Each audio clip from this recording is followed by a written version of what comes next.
Okay, we're talking with Michael Traikos of the National Post, covers the Maple Leafs in Toronto.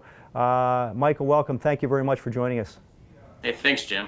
Okay, so let's start it off. Let's talk about the Leafs. It's such a rabid fan base there. 2 weeks ago, the sky was apparently falling. Randy Carlyle looked like he was going to be fired. They were talking about trading Phil Kessel. All kinds of dire things were being forecast. The last couple of weeks, the Leafs have played pretty well. What's gone into that, and where do you think Carlyle's job status is at this point?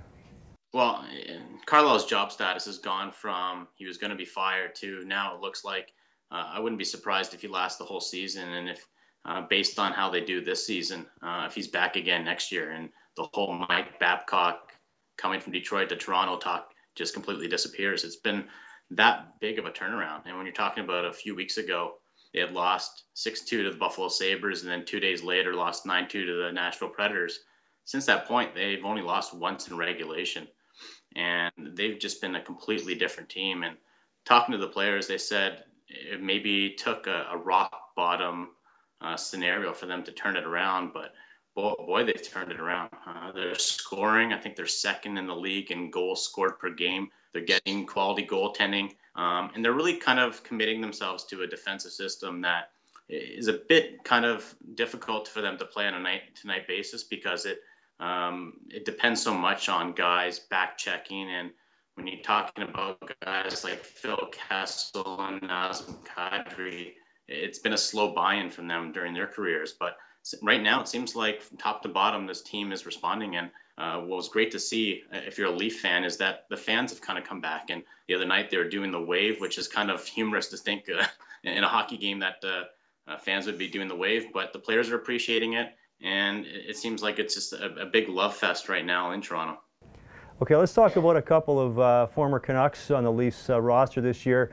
Mike Santorelli, local guy from Burnaby out here, looks like he's having a very good start to the season for the Leafs. A key part of that second line with Kadri and Lupul right now. Also David Booth, who hasn't. He was bought out by the Canucks, of course, and signed at a lower salary by the Leafs.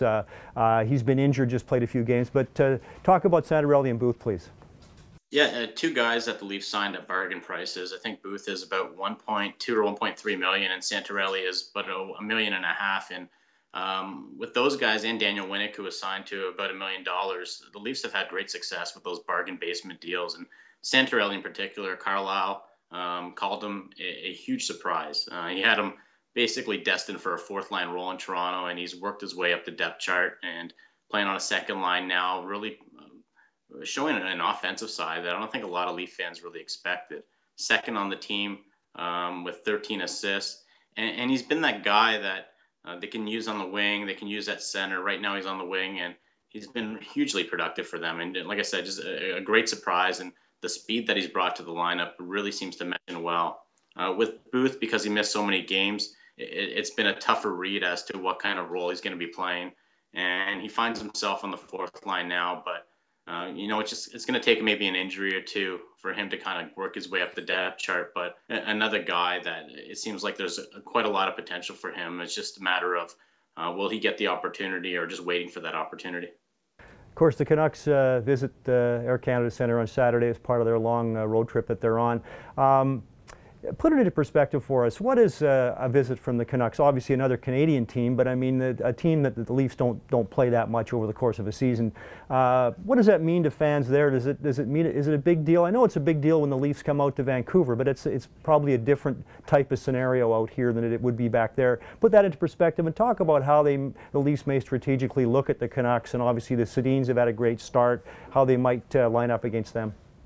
I always think when a Canadian team comes in, it's always kind of like a measuring stick as to how does Toronto face or match up against the other Canadian teams. And I don't know if you remember, but last year, the first time that Vancouver and Toronto played, it was really a battle for who was going to be the best Canadian team. Toronto's record was that good at the time, and really that was the night where Dave Bolland took the skate from, I think, Cassian, and it really kind of changed Toronto's fortunes going forward.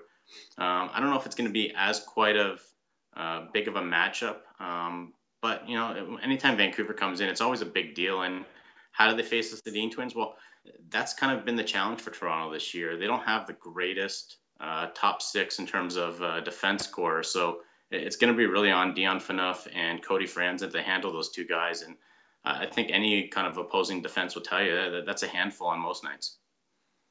That's great. Thanks, Michael. I really appreciate your joining us today. And that's Michael Traikos from the National Post, who's giving us some insights into the Toronto Maple Leafs as the Canucks play them on Saturday. Thanks very much.